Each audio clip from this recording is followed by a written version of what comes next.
You're 6 years old and you're sick. High fever, body aches, the kind of illness that makes you crave your mother's embrace. You slowly descend the stairs, holding onto the handrail, and find your mother in the kitchen. She's busy, always busy. You whisper that you're not feeling well.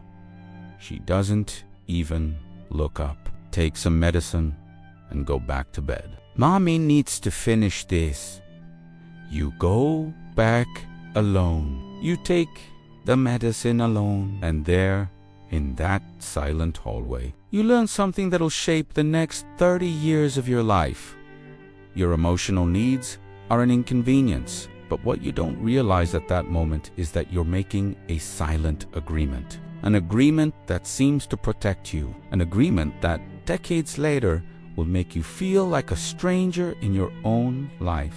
Because when your emotions become invisible to others, eventually they become invisible to yourself. That's how emotional invisibility is born. And today, we're going to dismantle each layer of this adaptation that saved you as a child, but is now destroying you from the inside. In the following months, you begin to notice a pattern. When you cry, the atmosphere becomes tense. When you ask for attention, someone sighs. When you need something, you're a nuisance.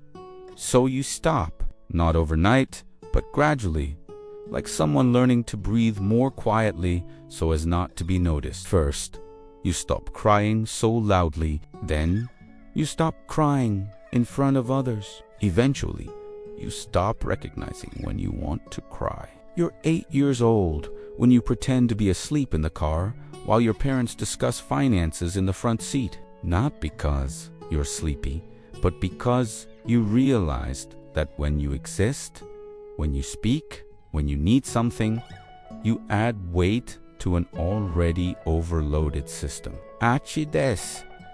You become the easy child, the one who doesn't cause trouble, who doesn't complain, who always says everything is fine, and people love that. What a calm child, so mature for their age. It's never a hassle, is it? And each compliment works like a golden chain. You are loved precisely because you don't exist emotionally. Achi Teresa, you don't even notice anymore. When someone asks how you are, fine comes out automatically. You could be falling apart. You could have had the worst day of your life. You could desperately need someone to see you, but the answer is always the same. Because somewhere deep down, you learn that your emotions are the price you pay for love. And here's what nobody tells you. You didn't choose this. You didn't decide to be this way.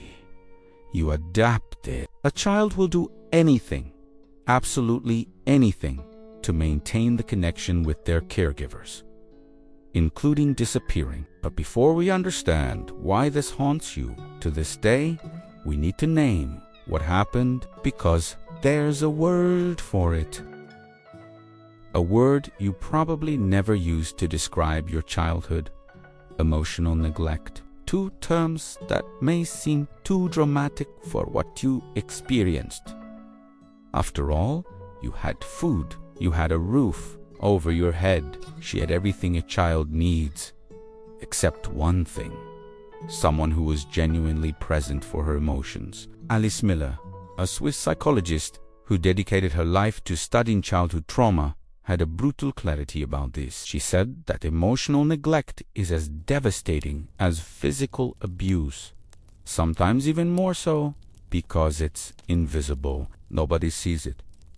Nobody intervenes. And you yourself can't point to a wound and say, "Look, here, this is where I was hurt." Emotional neglect happens when the people who should teach you how to feel simply don't respond to your emotional needs. When you're sad and nobody asks why. When you're scared and nobody calms you down. When you're happy and nobody celebrates with you. When you exist emotionally in a void, learning that what goes on inside you doesn't matter to anyone. And what does this do to a developing brain? Neuroimaging studies show something striking. Children who grow up emotionally neglected have measurable changes in brain structure. The regions responsible for processing and regulating emotions are underdeveloped. The connectivity between areas that should work together to help you understand what you feel becomes compromised. It's as if your brain, realizing that expressing emotions doesn't elicit a response, simply stops investing energy in that system. Why develop the ability to identify, process, and communicate feelings if no one is listening anyway? So you grow up with an emotional processor functioning in economy mode, present but never fully engaged. The prefrontal cortex, responsible for emotional regulation, shows reduced activity. The amygdala, which processes intense emotions, becomes disrupted. And the result: you become an adult who knows something is wrong, but can't name what it is. You know you should be feeling something, but the sensation is dulled, distant, like watching your own life through a fogged-up window. Psychologists call this emotional descent. Your nervous system, overloaded by years of unvalidated emotions, simply lowers the volume. It's a brilliant survival strategy. Except now, in your 30s and 40s, you can no longer turn it back on when you need to. And here's the cruelest part. You've developed an identity based on that. You've become the strong person, the one who doesn't need anyone, the one who solves other people's problems. On the outside, you are competence, balance, control. Inside, there is a glaring emptiness where your feelings should be. An emptiness so deep that you don't even know how to look at it. Miller described this with surgical precision. She said that emotionally neglected children grow up to become adults who not only repress emotions, but genuinely don't know they have them. You're not hiding your feelings. You've truly lost access to them. And as the years go by, this disconnection deepens in ways you can't even imagine. Because the emotional invisibility of childhood isn't confined to the past. It evolves, it spreads, it contaminates every area of your adult life. In relationships, you're the dream partner. Too much. So, you never argue, you never complain, never ask for anything. Your partner might be emotionally unavailable, might disappoint you repeatedly, might treat you as a second option. And you're there, understanding, patient, waiting, because somewhere inside you, there's still that 6-year-old child waiting that if you're good enough, calm enough, small enough, someone will finally ask, and you, how are you really doing? But they don't ask, because you've become so good at being the person who doesn't need anything that no one ever imagines you're emptying yourself inside. You become an exceptional listener, an always available advisor, the shoulder everyone seeks. But when you need them, when you're on the verge of collapse, you vanish, disappear. You deal with it alone, as you always have.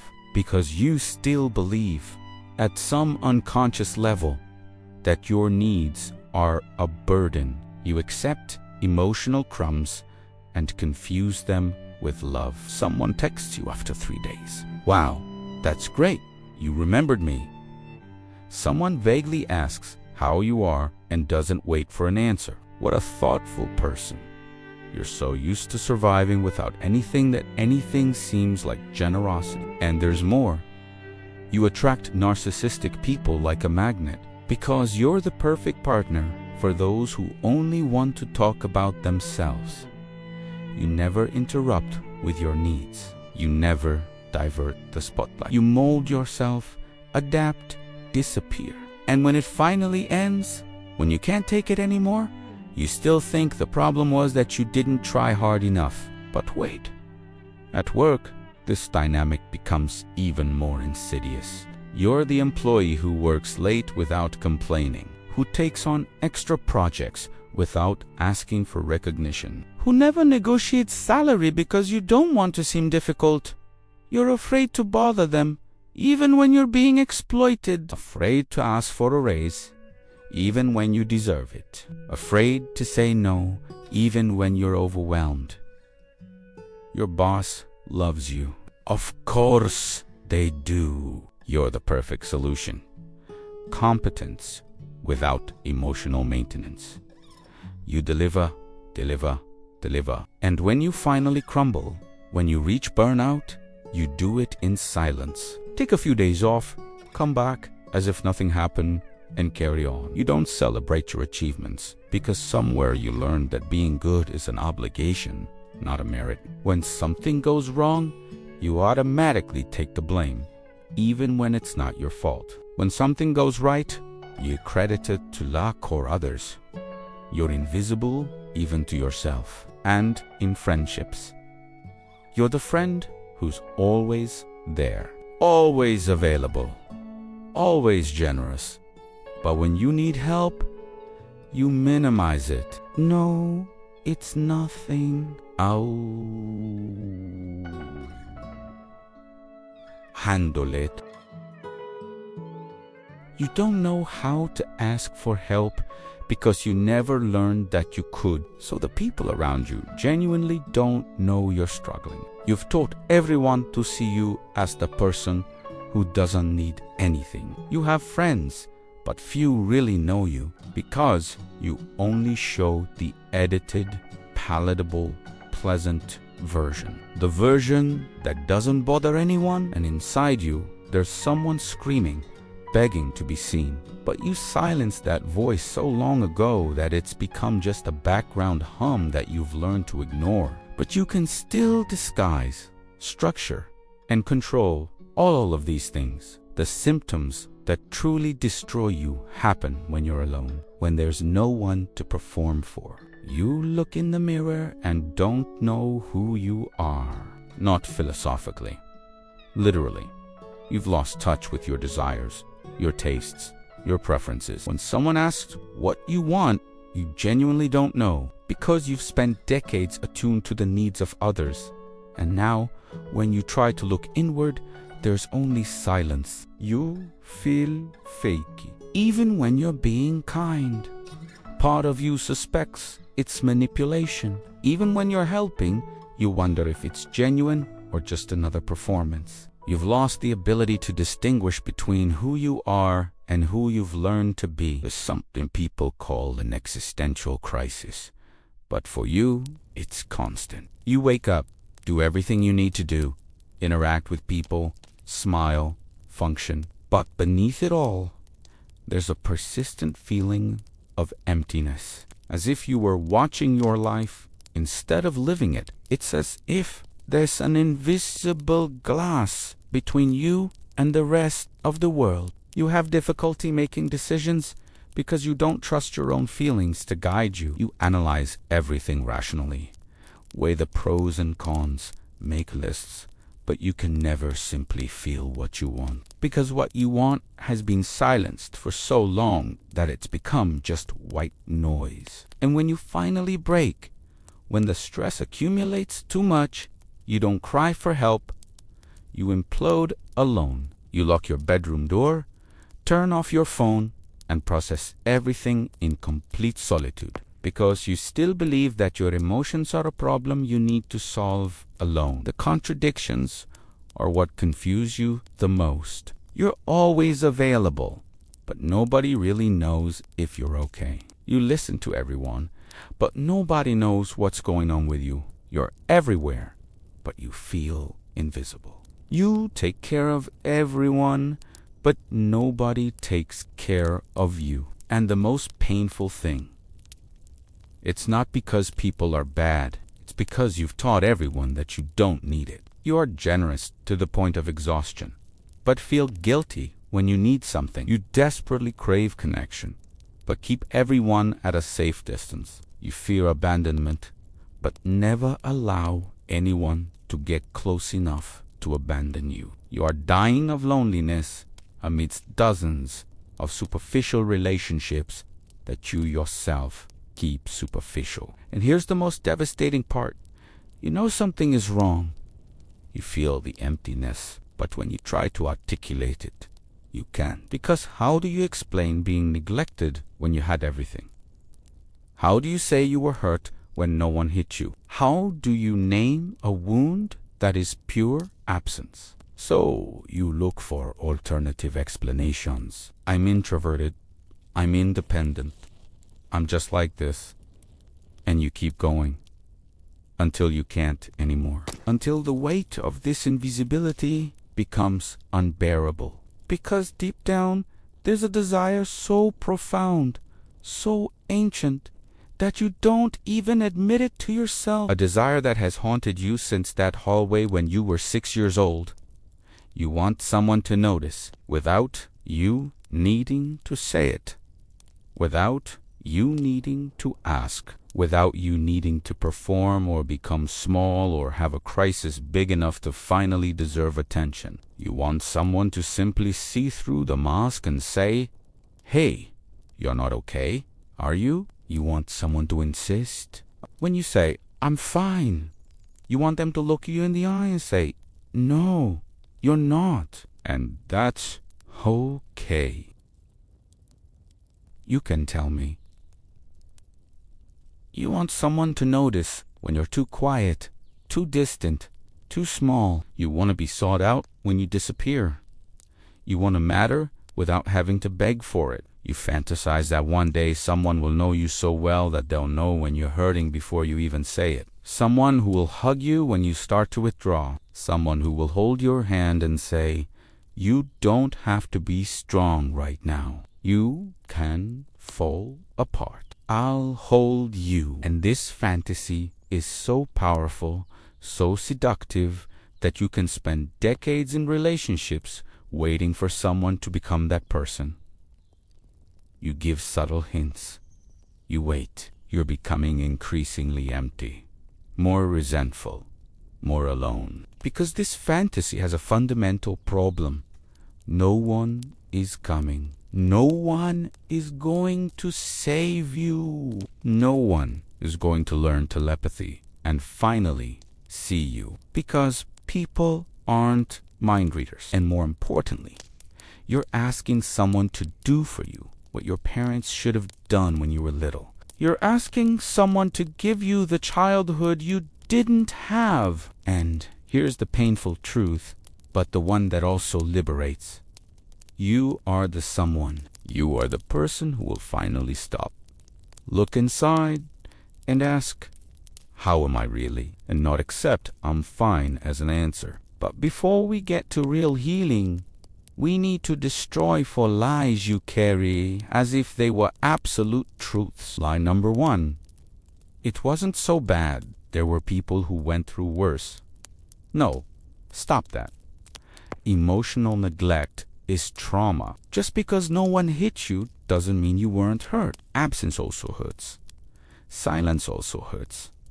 Indifference also hurts. And the pain you can't see is often the hardest to heal because no one, not even yourself, validates it. Lie number 2. I'm strong like this.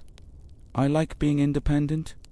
No, you were forced to be. A 6-year-old doesn't choose emotional independence. They adapt to it when emotional dependence becomes dangerous.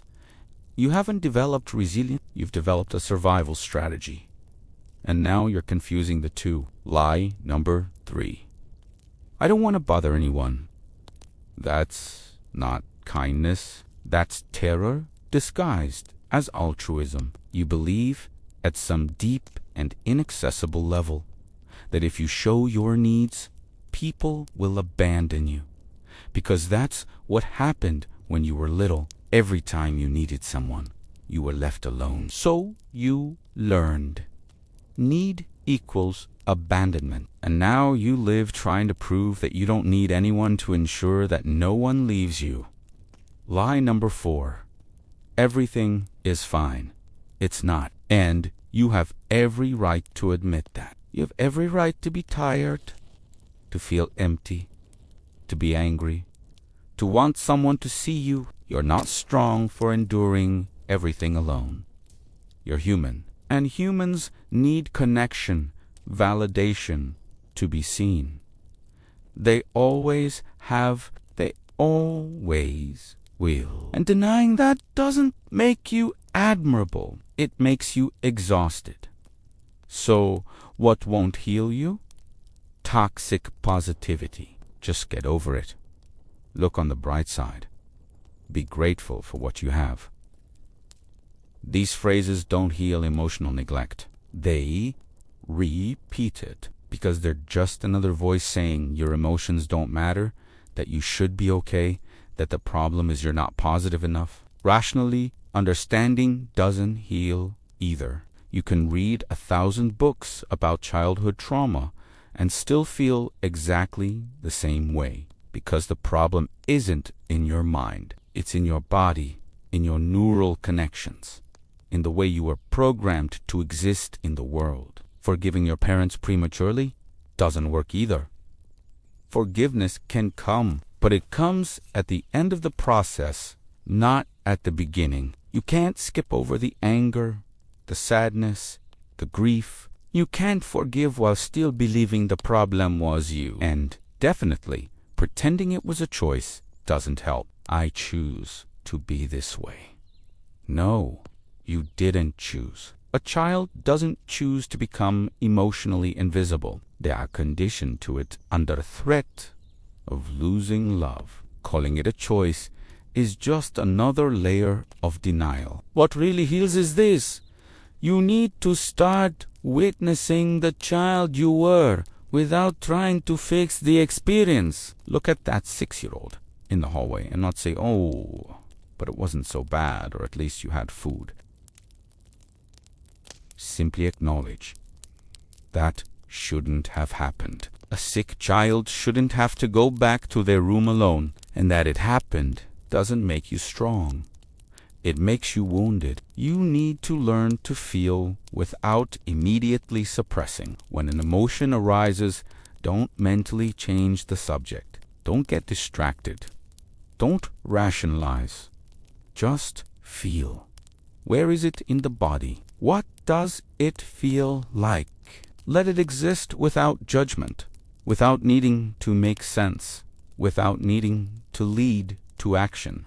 Just let it be felt. You need to validate it without minimizing it. When you catch yourself thinking everyone goes through this, stop.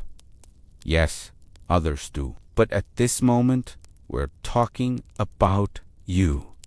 And what you felt matters. What you experienced counts. Your pain doesn't need to compete for the who suffered the most medal to be real.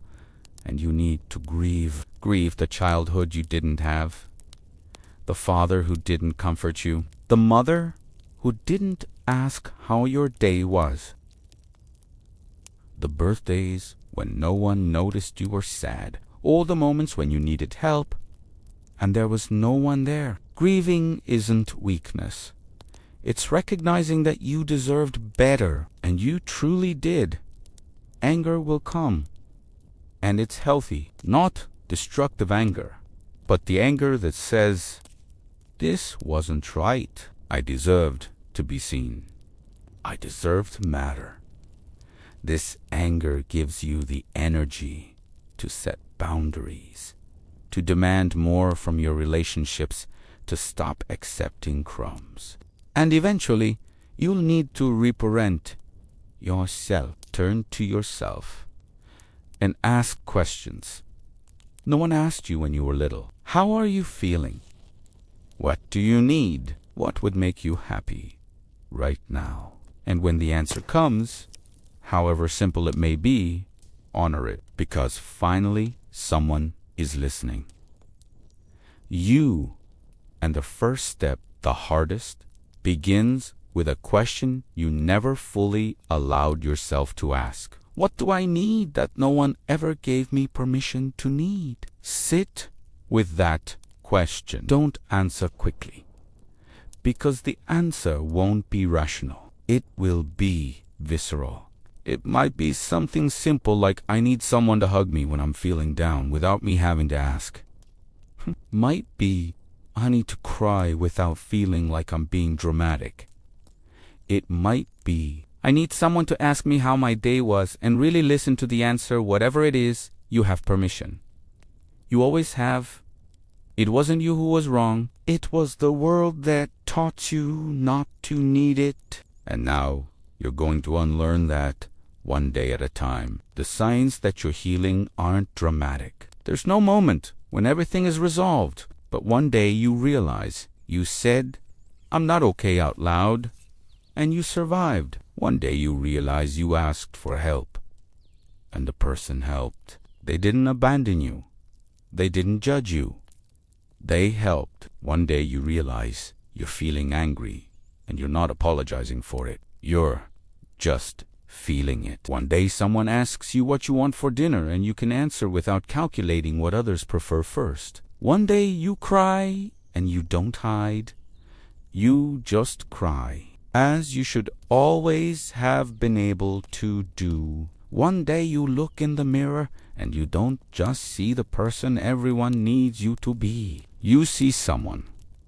You see you, with needs, with desires, with messy, contradictory, and completely valid emotions. And for the first time, you don't feel ashamed of it. And here's what you need to understand.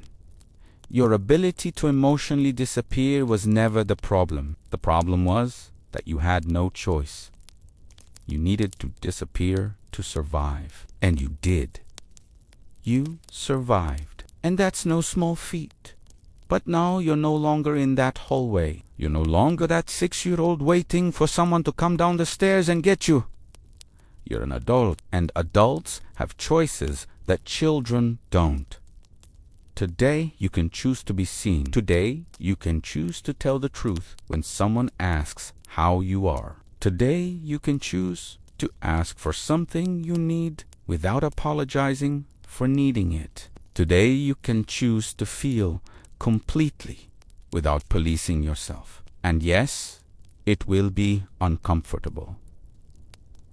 It will go against everything you've learned. Your body will scream danger. Your mind will tell you you're exaggerating. All the voices that taught you to disappear will get louder, but you'll do it anyway, because for the first time, you're choosing yourself. You were never allowed to need. But now, you can give yourself that permission. You were never allowed to be seen, but now you can choose to step out of the shadows. You were always invisible. But now, finally, you can exist. And when you do, when you start to show up emotionally, something incredible will happen. The people who truly matter will see you. They will stay. They will find you in this place of vulnerability and say, "I see you, and you are not a burden." And those who can't handle you fully existing, they will leave, and you will let them go, because you finally understood that it's better to be alone being yourself than accompanied being nobody. You've been invisible long enough. Now it's time to be seen, starting with yourself.